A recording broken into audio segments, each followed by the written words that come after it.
What's up, everybody? We are live. Welcome to Attractions Cast, the Attractions Podcast. My name is Josh Quillen. We have a crazy setup right now, and I really hope it works. I have 4 devices currently set up on my desk, all running different live streams to 3 different platforms, plus recording this for the actual podcast. So, dear God, I hope this works. Joining me today, you know him, you love him, he's everyone's favorite guy, Mr. Pete Carney. Say hello, Pete. Wow, hello. I thought that was Len's introduction. Thank you. Oh, that's for you. I knew you do. It is an honor and a pleasure to join you again, sir. Well, thank you. Now, the guy that everybody actually likes and the guy that everyone's actually here for. We're joined by Mr. Len Testa from Touring Plans from the original WDW Today podcast. How you doing, Len? Good. How's it going, Josh? It's going great. How's it been? You're in New York right now, it looks like. There's a skyscraper behind you. In New York for a little bit, and then heading to Florida soon. All right. Well, get out of New York quickly. Escape from New York. Cool. Let's jump into the room here and let's get started with today's live stream. Here we go. Here's everybody, all in our little boxes. I redid all of this today. I spent hours and hours redoing these graphics. Thank you. And making live stream graphics with the time and everything. Len, you are so pretty. You are so pretty. So today I wanted to go over Disney parks kind of in general and just talk about reopening, what's going to happen when after they reopen, potential guidelines, potential things we have to look out for, especially now that we've seen Universal City Walk open. Disney Springs opens in 2 days. For those who are listening to this later, this is Monday, May 18th. Disney Springs opens on Wednesday, May 20th. And then a whole bunch of other stuff opens the 27th. Is that what it is when all the Disney stores open? Week later, Wednesday and Wednesday. So I wanted to go through and just kind of have everyone throw out maybe their best guesses, because we really don't have a ton of factual information. Like, Disney hasn't said anything about when stuff's reopening, so it's kind of just us guessing. So, Len, from everything that you know, because apparently you know everything, if you guys don't listen to the Disney Dish podcast with Jim Hill that Len is also on and runs and is amazing, you guys need to, because all of the information is revealed. Everything, all the knowledge is on that podcast. So if you're into the Disney parks, theme parks in general, just listen to the podcast. Check it out. And you should subscribe on Bandcamp. I do. It's $3. Do it. It's great. Thank you. Speaking of, I have a bone to pick.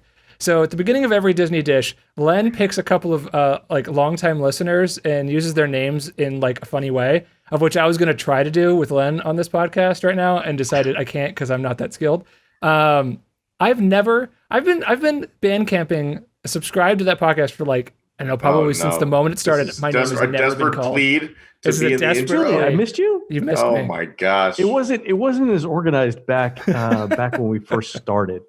So I may have missed you. But if you re-up, I mean, you give me more money. I was like, it comes out every month. When did you subscribe? What day? Do you remember? What day?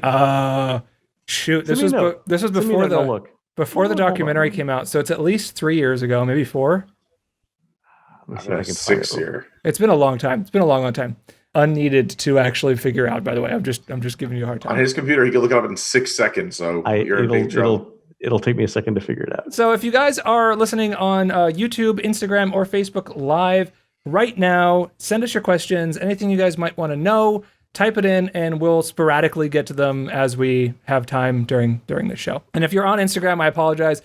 We still haven't figured out how to get that to go longer than an hour. So it's just going to shut off after an hour. I apologize. You'll have to go to YouTube or Facebook. I can't find it. What email address did you use? I don't know. I'll message you after. It's fine. I don't see Josh Q anywhere. Oh, well, I'm there. Unless I put in some unless you're under your company name. Unless somebody's, maybe my $3 is, no, because I have access to the Bandcamp stuff. So I don't know. Yeah. They'll figure it out. It's probably me. Let's face it. Who knows? All right. So park reopenings. Like I said, we've seen Shanghai reopen. We're seeing Disney Springs reopen. City Walk just reopened. Any guesses when we might see Walt Disney World reopen? I'm pretty sure we're going to get short notice. I mean, they told us about Shanghai Disney a week before. They gave us only 2 weeks, almost to the day, for Disney Springs opening on the 20th. And then a week later, again, almost to a day, they told us their stores will be opening a week later. So it's going to be, they've proven they only need 1 to 2 weeks to be like, hey, come back. I think it's smart on their behalf. They don't want a lot of people rushing back. They prefer just a few sprinkle in that are in town. It's going to be just locals for the most part. I don't know. I was a hopeful for the beginning of June that I thought, all right, the 20th, then the 27th, maybe they'll wait another week or two. But now looking at the calendar, it'd probably just be smarter for them to hold off past the 4th of July weekend. They can't do pyro anyway. What's the 4th of July without fireworks? So that was my why not too. hold off for the weekend and maybe come back after the 4th of July weekend? And that's my prediction. I don't know.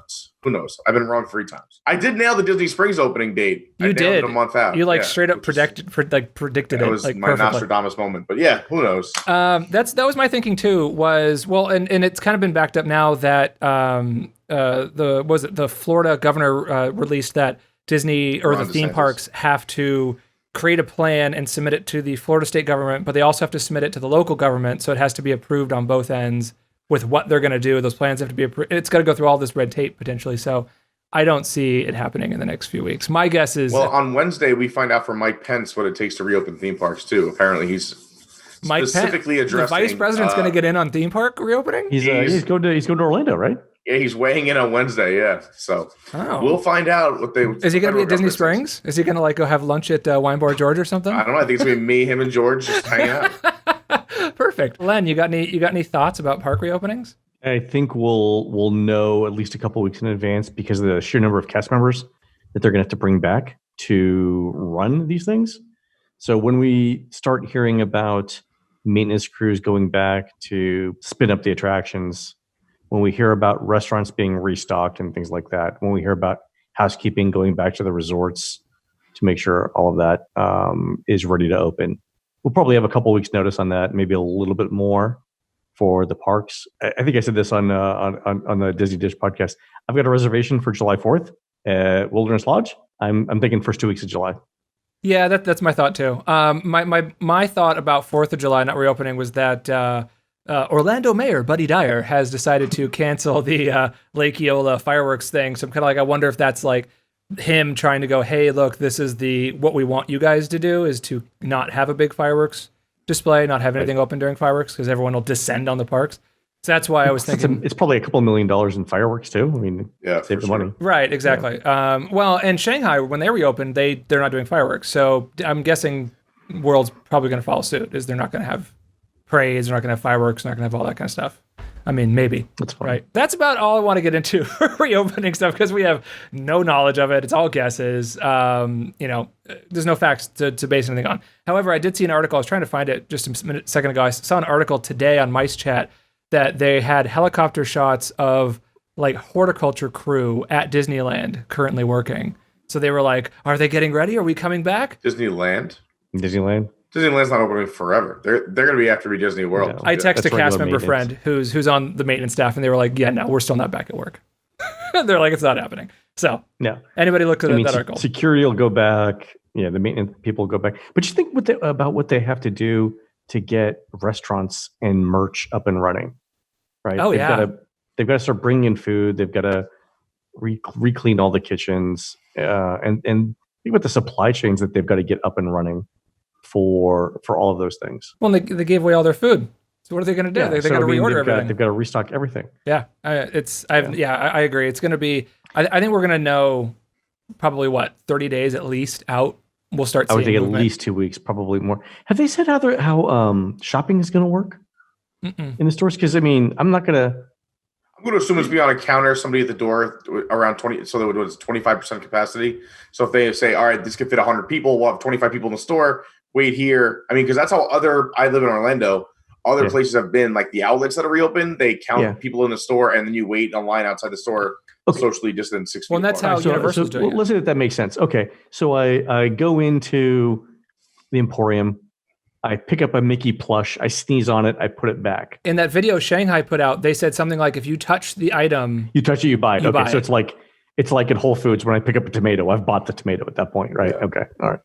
And that makes sense. But they'll probably do the same thing at City Walk. When it reopened, I went and filmed a walk around and went into the Universal store, and it was just, they had stickers on the ground outside the store every 6 feet, basically stand here. And then they had a guy counting in and a guy counting out. And they were letting, in that store, I think it was 52 people. is what I saw them. Well, they say the same All right. thing. This is all for nothing because, I mean, think about supermarkets. They're all open. We all go. People are picking up and putting down stuff all day long, like all day. And we walk in at least once a week and buy our groceries. So, I mean, this is going above and beyond. Let's hope it works. Do you think people, like in Orlando, people are picking up the groceries and putting them back? Because in New York, you'd get shot. Oh, it's very laid back. I want to say I went this week. There was only about 25% of people wearing masks. Masks have been just people don't care about masks anymore either. Yeah, I was at Publix earlier today, and it was the same thing. Yeah.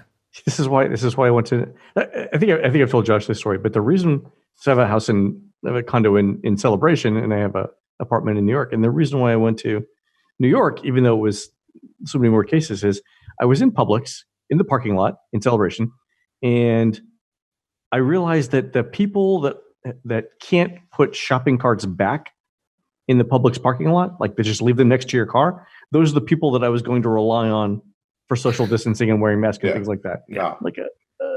I posted on Instagram the moment Pete and I got back from City Walk when we went. I noticed when I was walking around, if you watch the video that we posted, you can see it because it's just a straight uncut hour walk around the park or the City Walk area. You're supposed to wear masks. You're required to wear masks full time while you're there, except when you're eating. There were a number of people who had the mask off. They'd get to a part where there was no security, people couldn't see them, they'd take it off, or they had it just over their mouth and their noses were exposed. And I posted on Instagram, I was like, how are the parks going to enforce if, a third of your attendants, your guests are like, we're not wearing masks, and they just take them off? I was really curious about how that's going to work, once security everything will be reopens. trained for that, I think. Yeah, security will be trained for it, yeah. Yeah, you think? I told Pete the moment we saw Springs reopen, I was like, I give it 2 hours before the cops are called. Because somebody doesn't want to put a mask on, or it's already starting. You look at some of these Disney Facebook chat groups where moms are like, "Oh, well, what if my son has asthma? He can't wear a mask. I already have plans to come to the." It's going to be, but I think they're going to address it. I mean, Disney has made big changes in the past. There's the day they changed the smoking policy. You can't come in and smoke inside the park. You hope most people will be upset. You kind of have to deal with it. Sorry, this is the new way it is. Go over there, and then you have the 10-15% that just sneak in and do it anyway, which will be the people who pull down their face mask or talk on a phone. It's gonna happen. There's gonna be that adjustment period. 100%. So real quick, off topic. There's a question on YouTube for Len. Let me bring the mic closer here. It says not COVID related. Surprise, surprise. There we go. What do we got? It says if you were to take the bus stops at all 4 parks, what hotel averages the shortest walk to the gate? Is there some sort of formula to how they plot the stops? Wow. Yeah, so this is pretty interesting. It's a great question too. I've never been asked this one. Ooh. I think, I'm 99% sure, the more you pay for your hotel, the shorter your walk to the bus station. So I know, for example, at Epcot, the deluxe resorts are generally closer than the values in terms of bus stops and proximity to the park entrance. And I think it's true for the Magic Kingdom as well. I was about to say it's definitely true for the Magic Kingdom resorts. Because we just stayed at the Poly, and it was like some of the. I know the deluxes are closer. I don't know if all of the moderates are closer than all of the values. I'd have to go back and look at that. But yeah, generally it's the more you pay, the shorter your walk. All right, and so after the parks are open, we're going to see Len with one of those wheelie measure things you see at the football field. Totally thinking about it now. Yeah, measuring from That's every a great question. Actually, resort. Yeah, that was from Nemo with glasses on YouTube. So thank you for the question. Fantastic. All right, so let's move into. We've been talking about. Pete was mentioning that there's a lot of people complaining about how their kids can't go, and I saw a bunch of that type of stuff on Facebook and Instagram of just moms very upset that it's like, well, I have my annual pass. And we could go, but my kid can't go because my child can't wear the mask. And they're required to, and they're of the age where they have to. So they're like, what do you do? So that's a question, Len. What do you think Disney's going to do? They're just going to go, oh, well, that's the policy? Or what do you think they might, or do you think they're going to try and make it better? You know what I mean? Because they're obviously all about making things work. I think the policy will be the policy. And I'd be surprised if they start making exceptions like that. Especially early on, they're not going to. I don't think they're going to, they're going to deviate from saying the masks are required if that's the policy that they want. Sure. Right. Yeah. Well, I mean, do you think they might just go, okay, well, we'll give you, how many days were you going to come? Here's some tickets to come for when your pass expires or something. Oh, sure. Yeah. I mean, they'll do make goods on all that stuff, but I don't think they're going to let people walk around the parks who are supposed to be wearing masks without masks. And the reason is right. To your point, even if a third of the people don't want to wear masks, 2/3 do. Yeah. Yeah. And you can't make the 2/3 unhappy for the 1/3, especially if it's the 1/3 not following your policy. And so I think going back to, all the things that they're going to prepare for when the parks reopen, one of them is going to be training security guards on how to deal with exactly that situation. Yeah, absolutely. And they started, I was seeing posts from cast members that they started training cast members, it was like a week and a half or 2 weeks before Springs opened. I was seeing some secret photos that cast members shouldn't have been taking, like the top of their forehead in the Lego store way in the background, like, look where I am. Well, I mean, Shanghai is actually a really good example of the training that they're going to go through. So you'll see the squares, stand here, distancing squares. You'll see those coming in and being put down. Do you think we're going to get pretty much the same system minus the government-controlled health app? I think so. I don't know whether we're going to see temperature scanning. Did you guys get the IAPA newsletter on park reopening? One of the things that they said was really interesting. If I recall correctly, they said not to do temperature screenings in outdoor amusement parks, and the reason was it wasn't reliable enough. Oh, interesting. Yeah. Because they were doing it with City Walk this past week. I was going to say, when we went to City Walk, it was you lined up. They had 3 corrals, with the metal, like, cow corral things that I call them. Like when Horror Nights happens, there's just a field of them. They had those lined up, and you would just, wait 6 feet and one at a time go up, and the guy would just scan your head with, the meat. To be fair, they did have us. We were still in the garage in the shade, so it wasn't like you were in direct sunlight when you were being scanned. Yeah. Well, and Shanghai has the covering, at least according to the video. That's the point that IAPA had made, is that there are so many variables when you're scanning outside. Humidity, heat, how far you walked, how long you've been waiting. Now, this brings up a point you had on your podcast, Len. So in one of the recent Disney Dish podcasts, you guys had talked about, I think Guy, I haven't seen him forever, had mentioned, you had him look at a map of Magic Kingdom and say, like, where do you think they would line people up? And he was thinking, maybe they would just not use the bus drop-offs and basically use it as like a corral system and scanning area. Correct? Yeah, this was our big question. Like, if you're gonna start scanning people before they get into the park, where do you put those lines? Yeah, exactly. It's a good question. And that operates with a couple of assumptions. One assumption is that you're going to let 10,000 people try and enter the park at park opening. And I think what we've seen regional parks do is staggered entrances. Mm-hmm. So basically, you get a fast pass to enter the park. And Disney could do that too. I don't think they did it in Shanghai though. No, I don't think so. It was just the reservation system. Right. So you don't want 50,000 people to try and get to the Magic Kingdom at 9 a.m. because that would be a logistical nightmare. And so what we had said was, suppose we have like 5,000 people who are trying to get in the Magic Kingdom at once, who need to be security scanned.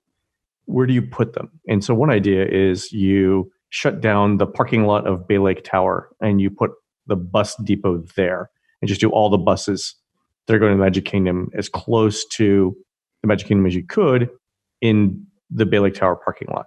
And you use the Magic Kingdom bus routes for lines to get people in. So basically take out that space. And that way you allow 6 feet between guests, between guest parties.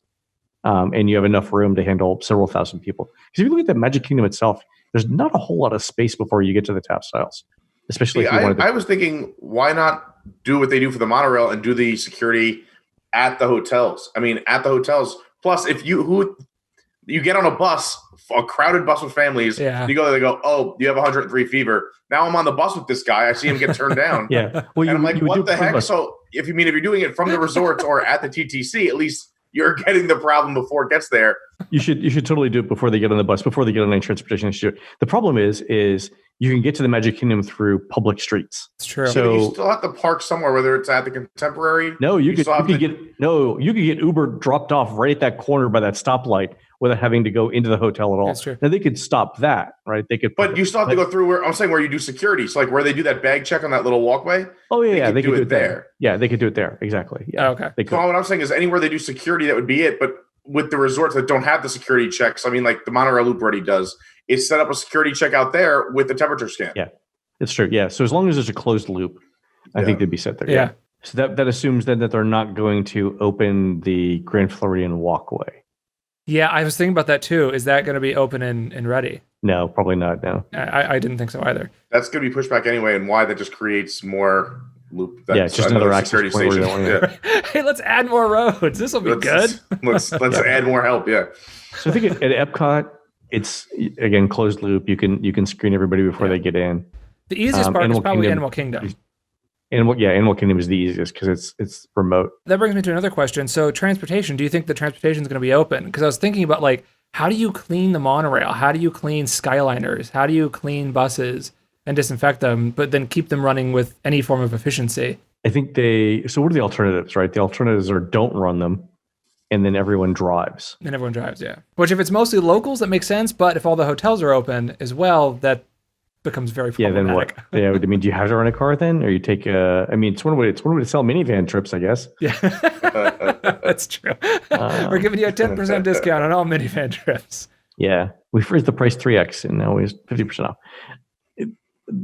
I don't know that would be that driving would be the best thing. I think they'll still run the buses and the monorails. They may ride them at like half capacity.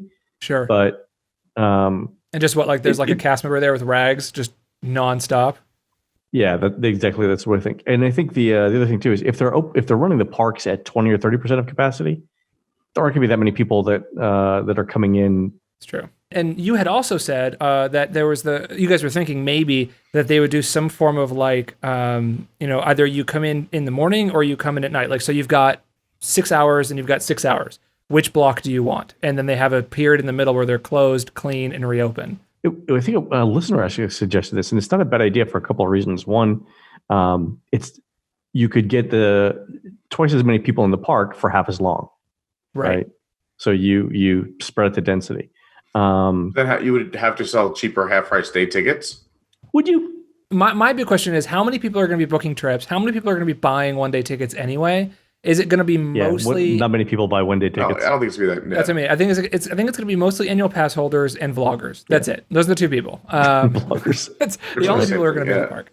So I don't know. I don't know how much they're going to have to worry about having angry single-day ticket buyers. You know what I mean? So it might be like a Galaxy's Edge opening day situation, or like Rise of the Resistance. Get in. You've got your 8 a.m. time slot, and it's from X to X, and you're wearing X wristband. The other thing that they could do is they could rotate which resorts get access to which parks. Oh, that's I think they're only going to open certain resorts too. Is that they don't want people rushing back, so it's going to be like maybe you get one. There might be 2 value, 2 moderate, and 1 whatchamacallit? Deluxe. Like resort only to choose from. Yeah, deluxe. Thank you. So there are a couple of problems with that. One, DVC is only like 3,800 rooms or so, 3,700 rooms. It's pretty low. Something like that. But the longer that they delay DVC, the bigger the backlog they have of DVC points that need to be spent. I think then they can reopen DVC, I think, faster based on need as well. Like, if I don't think you're going to see everyone rushing to spend points. 100% believe that the day that it opens, every DVC room will be allocated. So we did a survey, actually. We did a survey of our users. So we surveyed, we had about 17,000 users on the site who had trips planned between the middle of March and June 1. Okay. And of those, so we emailed all 17,000 people and we said, when are you going back? Right. And we asked them what month they were going back, and then if it was next year, what year, and then what month. And of those, 80% that said that they had either already rebooked their trip or were planning to rebook.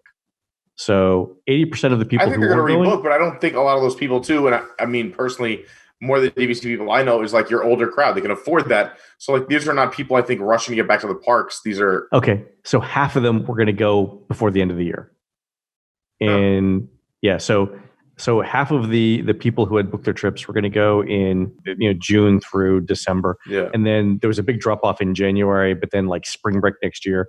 Basically, everyone who's going to go during spring break this year is going during. So you're saying it had very little effect. Okay. Yeah. So 80% are going to come back. All right. So the DVC thing. I mean, DVCs normally run at 95% occupancy. Yeah, they do. Whenever I try to book, I can't get anything. Yeah, and so one of the problems that they're having is they've basically lost a quarter of the year in terms of capacity. So now you've got 25% more points floating around, trying to fill those slots. Yeah, to fill those slots. So I think I did the calculation. So there's basically 5% occupancy every day. The rooms that could be filled, and now you've got 6 or 7% of the points chasing that 5% of occupancy. Interesting. So what you're saying is I should just push my points for next year Sell 'em. into 2022 or sell off my 1 year at the Poly. Cool. Got it. Yeah. So there's going to be a backlog. So that right there is probably 3,500 rooms a night right there. Yeah. Right there. So So maybe maybe really got to have Reflections open up soon. Well, plus, Pete, it's like 12% of Disney's resort rooms. So that's 12% right there. So if they're going to limit the parks to 20%, they could do something. And this is my personal thing. I think we would all be okay if Disney said the only way you can get into a park is if you book a hotel room. yeah. I think we would all be okay with that in the short term because I think so too. one, they need the money, right? They need the revenue. Two, you can do things like contact tracing, right? You know who everybody was who came into the park because they came from a resort and they had to give you ID to check in. Yeah, it's really smart. I actually have friends. This will be a nice segue into this. So some of my friends actually had a reservation for June 15th, and they a week or two ago we've been talking back and forth about when we think stuff's going to reopen, and basically we're like, dude, it's not reopening. You're not going. And so they 2 weeks ago, I think they canceled their trip, rebooked their trip for June.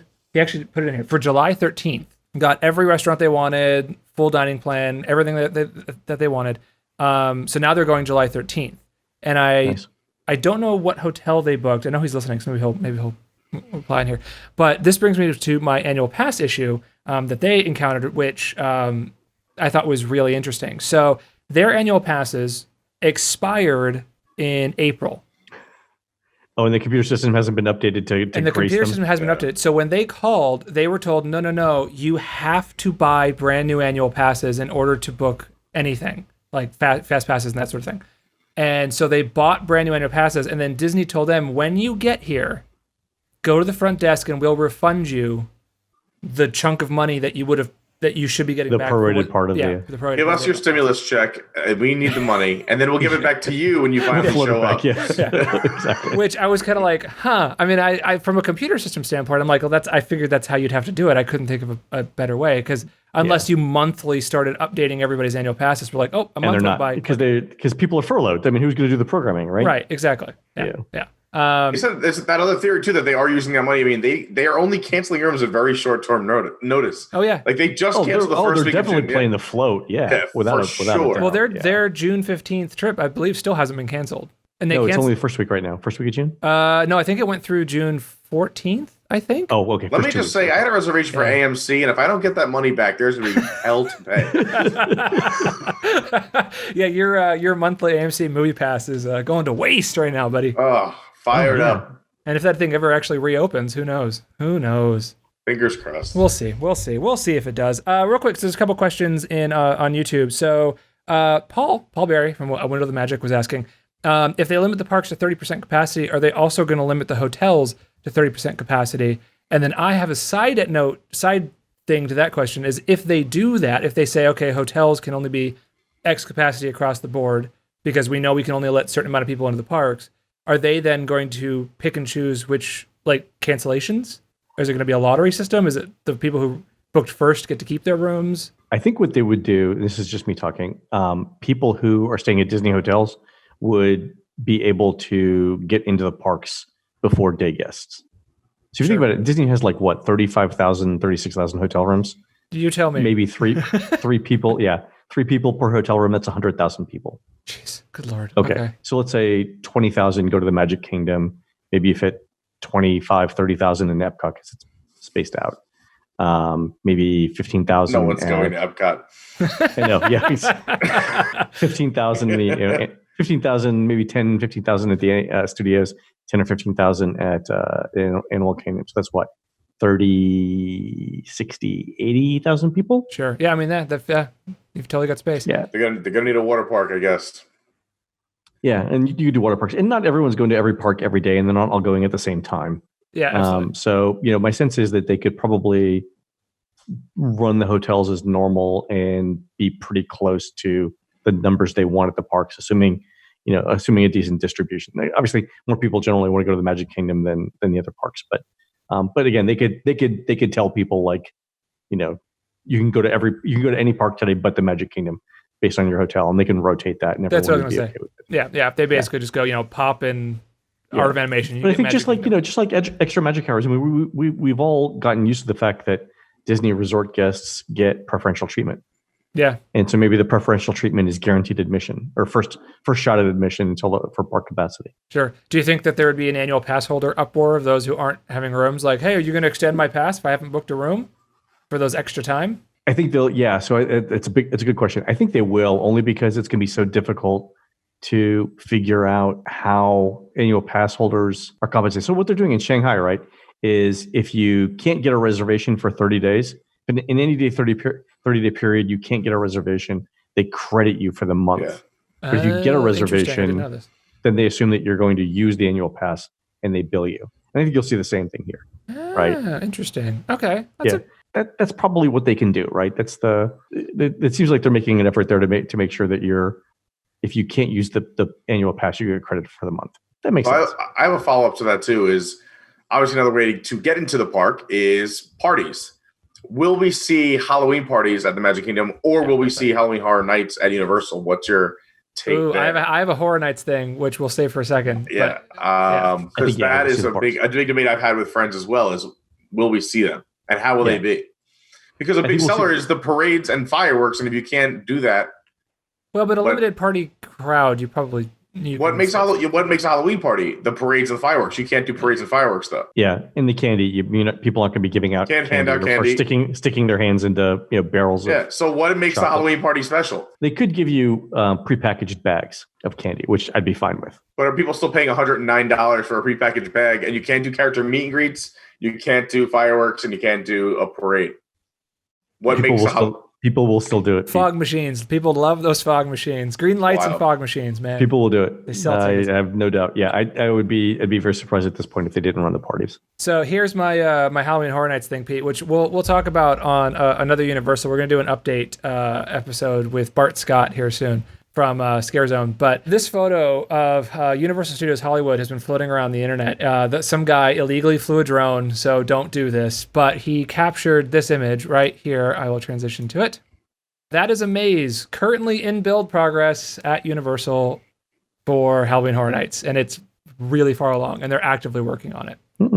So they are clearly preparing to do Halloween Horror Nights. I mean, I'm happy about it. I'll be there, but...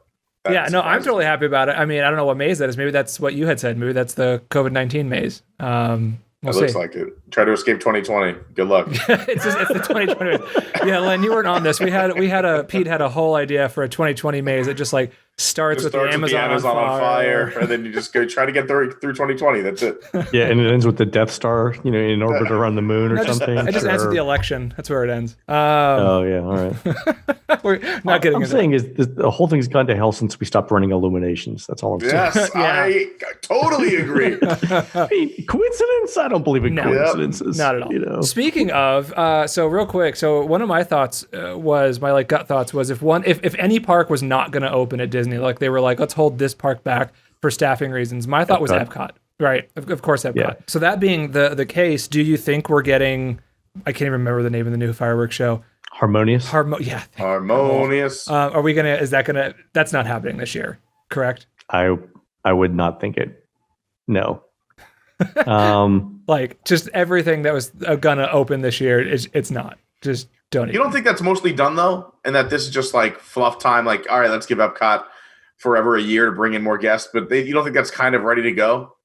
I feel like that's all pre-programming. The equipment is built; it's out there on the lagoon. The cranes are pretty much gone. Okay, so if the show was done, it was going to start October 1st, 2020. If it was done in March, and I don't mean this in a bad way, when was the last time Disney was 6 months ahead of schedule? Oh no, you're totally on a construction. You're totally 7 months ahead you're right. On a construction project on anything.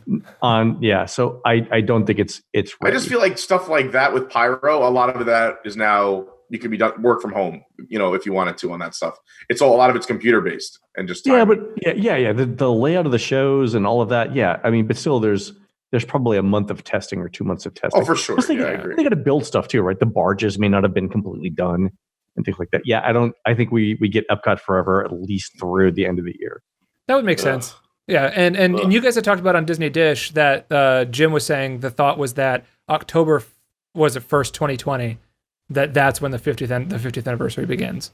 Yeah, and I think that's going to get pushed back a year too. Or 2021, I mean. And, by the way, the reason why we thought Harmonious would start October 2020 was we both heard, we had two different sources, extremely well placed, that told us that the day that the night of the last Illuminations, people with impeccable credentials who were like, this is going to run for a year. And so, but I think now the 50th is going to begin October 1st, 2021. Yeah, that's what you guys were saying. So let's do it on the actual anniversary. Yeah, it makes sense. A lot of that construction has stopped if they're going to do 50 new things. Did you guys hear that I don't think construction stopped on the Galactic Star Cruiser. I haven't seen trucks there. I've driven past it at least 3 or 4 times. But like I've seen other projects like the Cove is flying by. They're getting a lot done at the Cove. The McDonald's is done. They're ready to open.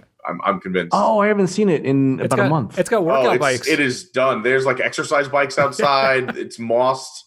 You should watch. Really? So Pete just released a video on his channel. You guys should check it out. It's /Adventures by Carney. He did a full 20-minute drive around Disney property and narrated it and explored. There's kind of an update of everything going on property, what's happening, what's not.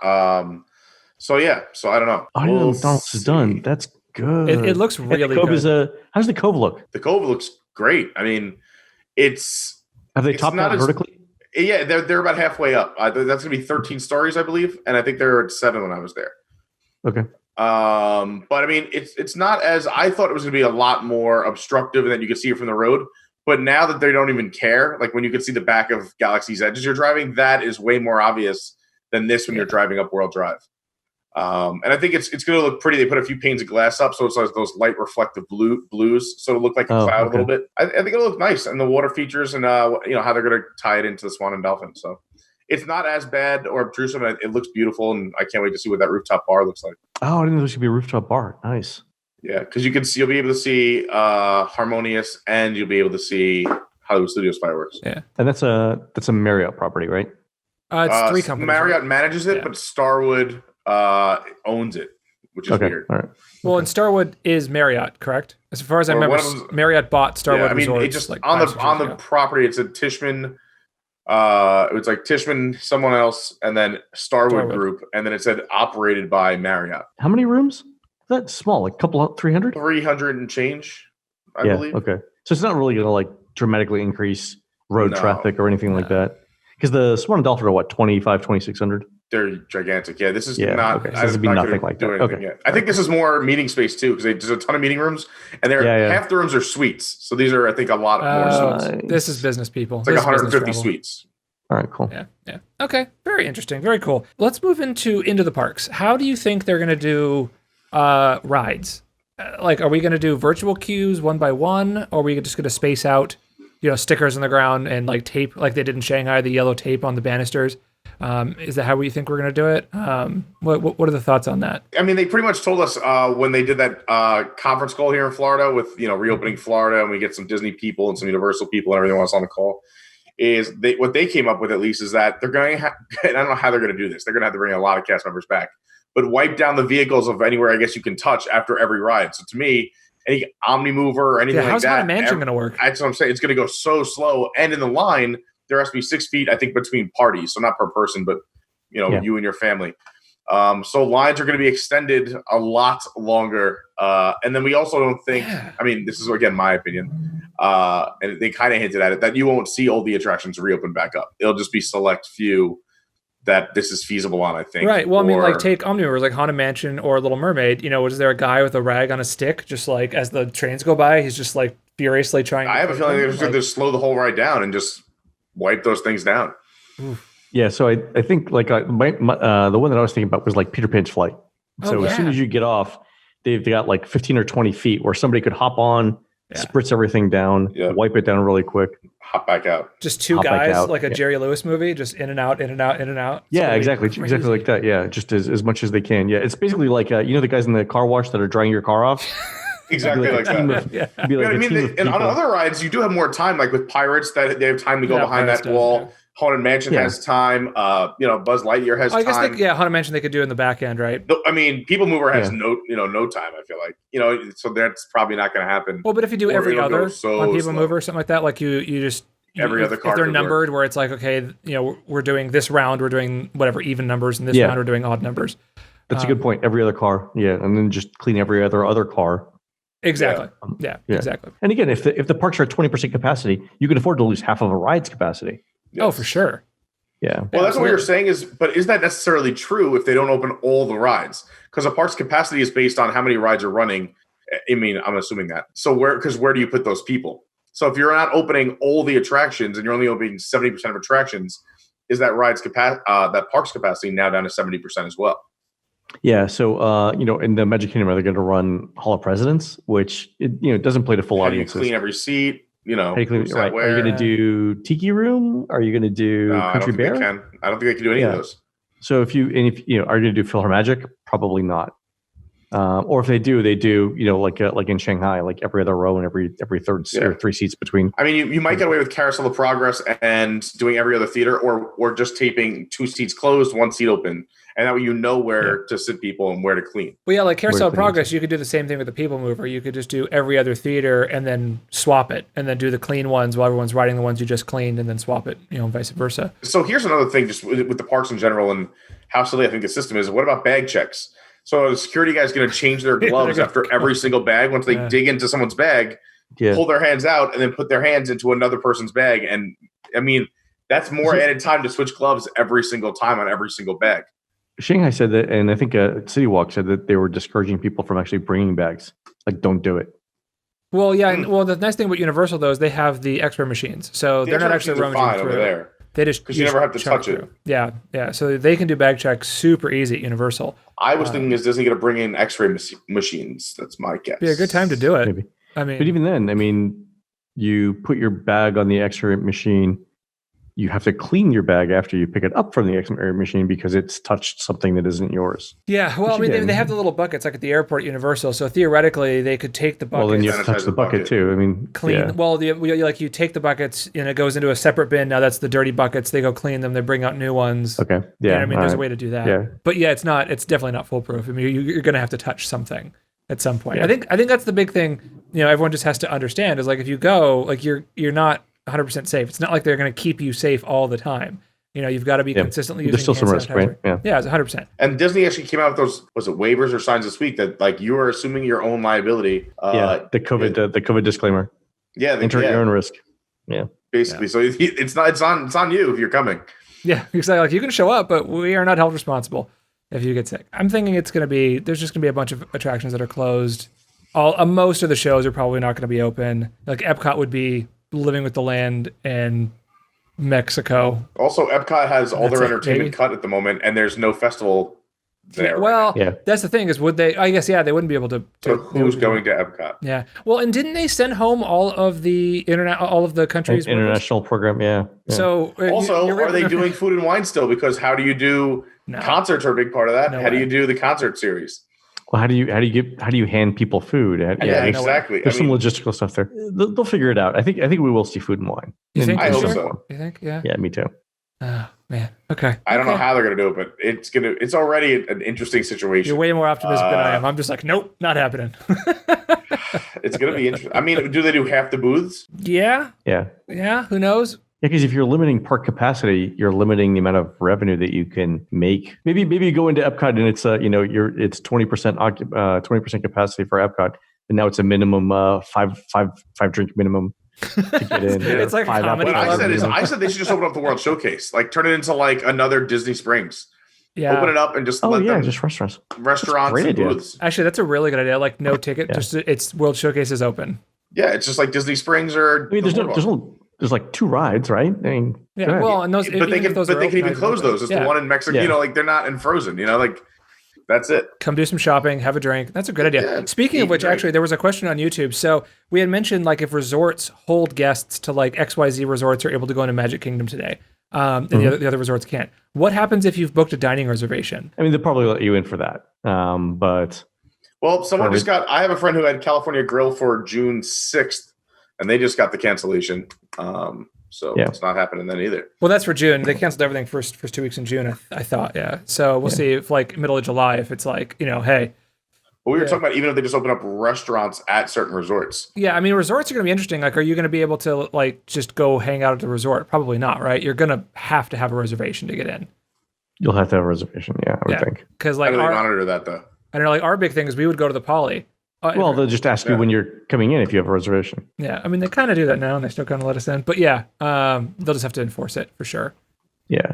And I don't think are there any resorts that you can walk to from can you get dropped off on a public road and walk to any resort? Yeah, I mean, Riviera? you can do it. If you're at Springs, you can go over to Saratoga. Yeah. Yes. And That's or you could walk. Actually, if you follow that little golf course, you can go to Old Key West. yeah. If you're at Old Key West, you can go to Port Orleans. Well, yeah. Once you're in a resort, you can go anywhere within the resort. Yeah. So they'll have to lock that down too. Yeah, because you could just get like we were saying before, you could just get dropped off. I mean, heck, you could go park at TTC and walk to Polynesian. You could jump a bush and go walk. You know what I mean? Like, there's ways to get there for sure. You can get dropped off on a lot of roads and just go into the parking lot too. The boardwalk, either the Swan and Dolphin. Yeah. Oh yeah, that's right. Yeah. Yeah, interesting. I'd be curious to see how they deal with all that stuff. As a side note, Len, did you see somebody stole your sleeping at Disney idea and they pitched a tent on Discovery Island for like 4 weeks or whatever it was? I was so jealous. And did you hear how he got caught? No, he stole a I boat. didn't.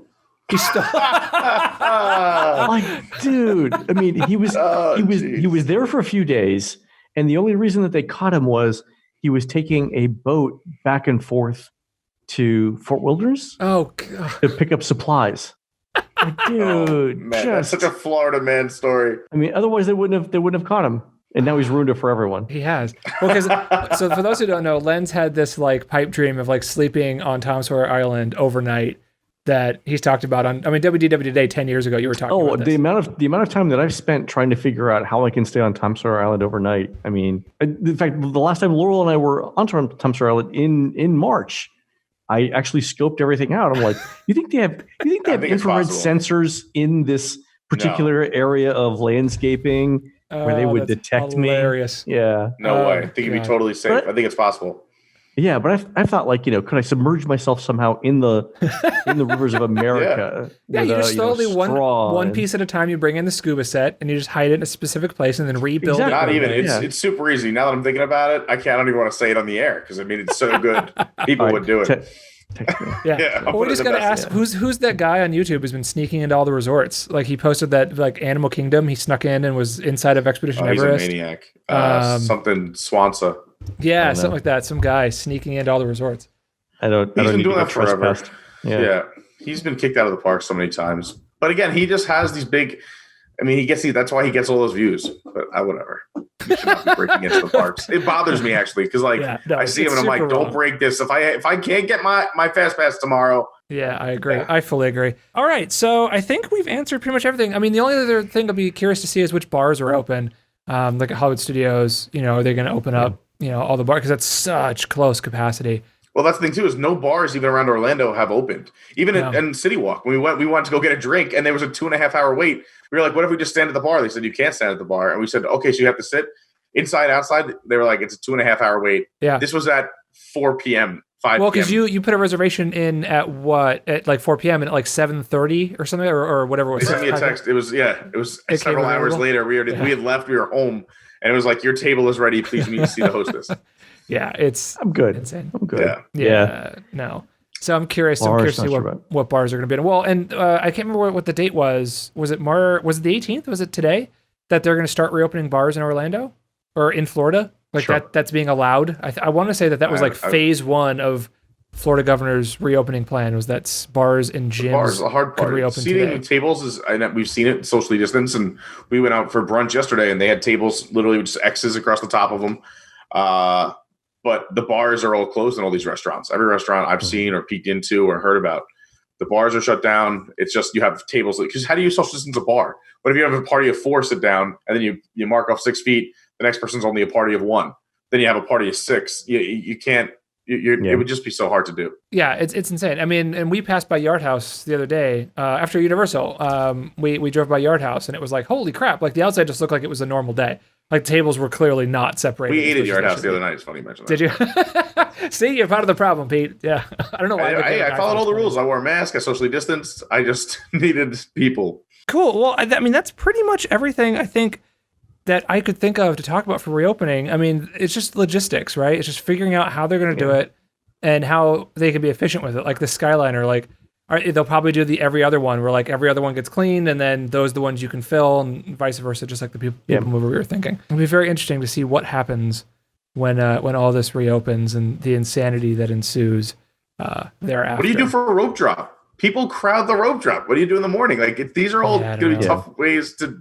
You got to figure all this out. Yeah, I mean, unless it's just you hold you just everybody. checkerboard the entire pavilion. Like it's going to be massive. I mean, it could just be a big thing of tape. Yeah, it's just tape everywhere. It just stay boxes away from people. Tons of tape. Yeah. Or I mean, it could be just something like if they're wherever you're corralled 6 feet away from everybody, waiting to go through security and temperature check and all that kind of stuff. If they just hold you there and they're like, the moment this line starts going through, the park is open. Like we can't hold you anywhere. Like they just put people in corrals. Yeah, basically, it's like the moment you're in, the park is open. They're not going to rope drop, not going to corral anybody on Main Street potentially. We'll see what happens. A lot of interesting things going on. A lot of presidents being changed out today. I can't remember if we talked about this. That like every resort has a new president. Yeah, I'm happy for Josh tomorrow, my man. Yeah, it's funny. The moment he moved from Disneyland to Disney World, I looked at him and my gut was like, I have a feeling he's being groomed for CEO sometime in the near future. Now that he's got old Chapek's job. Old Chapek. I still think, Len, you were not here, but Pete has the best name. That event center they're erecting at in the middle of Epcot is unofficially now the Chapek Tower. That's what we're calling it. It'll just be dessert parties. It's going to cost you $106 to go inside and see it before you even book a dessert party. Chapek Tower, I love it. It's designed for nothing but extra revenue. But yeah, we lost Kevin Meyer. I liked him a lot. Rebecca Campbell to TikTok, right? Yeah, TikTok. So good for him. I mean, he does video platforms. They should be a nice fit for him. Yeah, well, and the new Disney World president is the ex-president of Disney Signature Experiences, which is an interesting choice to me because that's all the expensive stuff. That's what? ABD, cruises. Yeah, Cruise Line, Alani, Adventures by Disney. I think that's it. That's all that's on their website. Those three things. Let me check and see if we have any additional questions here to end with before we sign off. What do you think would happen if it was Paul Berry posted this on YouTube. What do you think would happen if instead of the person, I can't remember his name, what is his name, Ron? Who's now president of Disneyland? Ken Patrick. If instead of Ken, if they just gave the job to Tony Baxter and said, do what you want, how do you think the park would change? It would go broke. Yeah, they'd be building everything that never got built. Everything would be, I mean, I'd love it, but they would go broke. Yeah, I mean, imagine if if they just brought back everybody, just Tony Baxter and everybody else got brought back. I mean, Tony's young enough; he could come back. He is young enough. Yeah. He could totally. Did I tell you my story of watching with Tony some movies at Pixar? No. What? All right, we'll close with this because then I got to go. Yeah. Last October, a friend of mine was doing a presentation. His name's Chris. He was doing a presentation at Pixar on the history of Disney and Monsanto in the theme parks. So Chris actually worked for Monsanto, got access to the Monsanto archives, and found this never-before-seen video on the making of America the Beautiful, Home of the Future, the classic sort of 60s and 70s Disneyland attractions. So Pixar, those guys are huge Disney theme park fans. So he, through a network connection, got invited. So he calls me on like a Wednesday and he says, Friday, I'm going to go to Pixar in Emeryville and do this talk. Do you want to go? It's Friday. This is a Wednesday. Sure. I'm like, yes. So I book a from New York to Oakland round trip ticket on basically a no notice, on 1 day's notice. And I go. So we meet there and we go into Pixar, and Pete Docter's there, and a ton of people are there. And so Chris does his presentation, and it's fantastic. A ton of people show up. He did a really great job on it. And at the end of it, the Pixar people who were hosting us said, look, well, we're going to meet for drinks tonight, and you're going to come back for Tony Baxter's thing, right? Wow. I'm like, what's the Tony Baxter thing? He's like, oh, well, a couple times a year, Tony Baxter shows up at Pixar. Just shows up unannounced, just like, hey, guys. Yeah, he brings a suitcase of DVDs. And what Tony had done was he went to the Disney archives and he found these film canisters taken back when the parks were being built, but they're unlabeled. So he had them digitized. And the idea is you play the DVD and you figure out what's on it. And then Tony writes down what's on it. And eventually it'll end up in the Imagineering series. Wow. Right? So then they said, that's crazy. Go nap between now and dinner because it'll start around 7:30 and it'll go as long as people want. Like if you wanted to go like 48 hours and, Tony was up for it, we'd go 48 hours. So it started at 7:30 with, and everyone from Pixar said this place is super crowded. So they closed down, the Pixar's done for the day. The first video was Disneyland, Tomorrowland, 10 days before opening. And they hadn't even poured the concrete for the walkways. Wow. And there's this guy shirtless spraying mica, the mineral mica, the shiny mineral mica, spray painting it on a white wall in Tomorrowland to make it gleam in the sunlight. So he's shirtless. He's got no sunscreen on. He's not wearing a mask. There's mica flying everywhere. He's like, Tony's like, look at this scene. Everything that you see here causes cancer in California. But like amazing videos. They're like, there was apparently a Disco Mickey parade at one point, which I had never seen. He had video of it. Is this some of the content you were talking about right here? Here, let me transition out. So this is a rip of Tony Baxter's presentation from D23 in 2011. No. And it's got a bunch of, there's a construction footage of them like building from, that's inside of the Opera House. No, this was stuff that if you looked at it, your first question is, where is OSHA? Because they're walking around, like at one point they're doing a concrete pour on like the second story of a building. And they're walking around the cutouts for, stacks and whatever. And they're driving these, like, I guess, homemade concrete dump trucks. But they're small. They're like the size of a golf cart. Okay. With concrete in the front. And they're driving these things around the cutouts in the ceiling or the floor that they're pouring. And there's no barriers. There's no flags, no cables. No. It's like you go in and that's handrails. Those were the times. Yep. Yeah, so that was it. But it's like the old Navy guys used to like use the asbestos as snowballs, like in submarines. You hear that now, and you're like, geez. And so stuff like that. So it started at 7:30. We took a break at midnight for Dole Whip, and then at what a day! At, I think 5 a.m. I had a flight at 7, so I'm like I have to leave at 5 a.m. But so it kind of broke up at 5. But yeah, we watched like 9 consecutive hours of Disney home movies that people had never seen before. And it was amazing. And then I saw Tony 2 weeks later in World. Oh, nice. It was the Lesson of Illuminations, actually. It was kind of funny. Yeah. Oh, that's fun. So he was there to see it. I'll tell you eventually one day. I'll tell you my screening of Tomorrowland with Brad Bird at Lucasfilm, because that was a fun day.